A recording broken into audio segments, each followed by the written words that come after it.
वर्णिवेशरमणीय दर्शनं मन्दहासरुचिराननाम्बुजं पूजितं सुरनरोत्तमैर्मुदा धर्मनन्दनमहं विचिन्तये। असतो मा षड्गमय तमसो मा ज्योतिर्गमय मृत्युर्मा अमृतं गमयः। ओम शांति शांति। अस्मद्गुरुसमारम्भां नाथयामुनमध्यमां लक्ष्मीवल्लभपर्यन्तां वंदे गुरु परंपरा। આજની જ્ઞાન સભાની અંદર પધારનારા બધા જ ભગવદ્ ભક્તોને વેદાંતાચાર્ય, પુરાણ ઇતિહાસાચાર્ય, એમએ ફિલોસોફી શાસ્ત્રી રાકેશભાઈના હેતપૂર્વક જય સ્વામિનારાયણ। ભક્તો, આજની આ જ્ઞાન સભાની અંદર આપણે બધા સ્મશાનમાંથી આવ્યા બાદ સ્નાન અવશ્ય કરવું એ વિષય પર થોડી વાત શ્રવણ કરશું। તો બધા જ શ્રોતાગણો એકાગ્ર મને કરીને આ પ્રવચન શ્રવણ કરે। એક ભગવદ્ ભક્તએ મને પ્રશ્ન કર્યો કે શાસ્ત્રીજી, પશ્ચિમી સંસ્કૃતિથી રંગાયેલા કેટલાક લોકો સ્મશાનેથી આવ્યા બાદ સ્નાન કરતા નથી અને સ્વાભાવિક ક્રિયામાં પ્રવૃત્ત થઈ જાય છે। તો સ્મશાનેથી આવ્યા બાદ સ્નાન કરવાને અર્થે શાસ્ત્રોમાં કોઈ પ્રમાણ છે? જો પ્રમાણ હોય તો આપ ઉપસ્થિત કરો। ત્યારે અમે એ ભક્તને કહ્યું કે હા, શાસ્ત્રોની અંદર એ સંબંધમાં પ્રમાણ છે। સર્વપ્રથમ શાસ્ત્રોનું લક્ષણ શું છે એના પર વિચાર કરીએ તો શાસ્ત્રી અનેન ઇતિ શાસ્ત્રમ, આ પ્રમાણે શાસ્ત્ર શબ્દની વ્યુત્પત્તિ કરેલી છે। અર્થાત કે જે મનુષ્યની ઉપર શાસન કરે એને શાસ્ત્રો કહેવામાં આવે છે।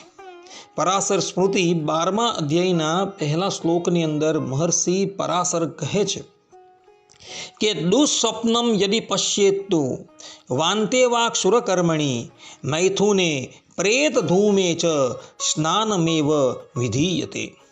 અર્થાત કે ખરાબ સ્વપ્નો જોવાથી, હજામત કરવાથી, ઉલટી થવાથી, સ્ત્રી સંગ કરવાથી અને સ્મશાન ભૂમિમાં જવાથી વસ્ત્ર સાથે સ્નાન કરવું જોઈએ। આ પ્રમાણે પરાશર સ્મૃતિની અંદર સ્પષ્ટ રૂપે લખેલું છે કે સ્મશાન ભૂમિથી આવ્યા બાદ વસ્ત્ર સાથે સ્નાન કરવાનું છે।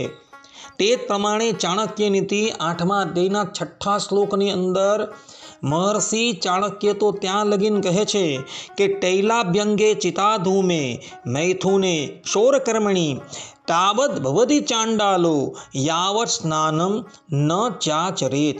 અર્થાત કે તેલ લગાવ્યા બાદ, સ્મશાન ભૂમિથી આવ્યા બાદ, મૈથુન કર્યા બાદ અને હજામત કર્યા બાદ મનુષ્ય ત્યાં લગીન ચંડાલ છે જ્યાં લગીન એ સ્નાન નથી કરતો।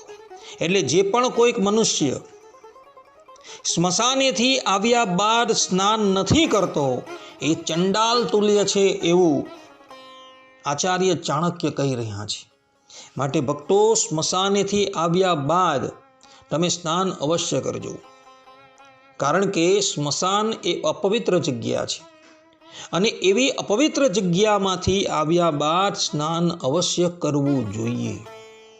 તો પેલા પશ્ચિમી સંસ્કૃતિથી રંગાયેલા લોકો આ વાત ખાસ આત્મસાત કરી દે કે જ્યાં લગીન સ્મશાનેથી આવ્યા બાદ સ્નાન નથી કરાયું ત્યાં લગીને ચંડાલ છે, એણે કોઈ પણ કર્મ કરવાનો અધિકાર રહેતો નથી। જે લોકોએ જોવું હોય તે ચાણક્ય નીતિ 8મો અધ્યાય 6ઠ્ઠો શ્લોક તથા પરાશર સ્મૃતિ 12મા અધ્યાયનો પહેલો શ્લોક જોઈ લઈ। આટલું કહીને હું મારા પ્રવચનને અહીં વિરામ આપું છું। સર્વે સંતુ નિરામયઃ, સર્વે સુખીનો ભવંતુ, સર્વે ભદ્રાણિ પશ્યન્તુ, મા કશ્ચિદ દુઃખ ભાગ ભવેત। અસ્તુ। જય સ્વામિનારાયણ।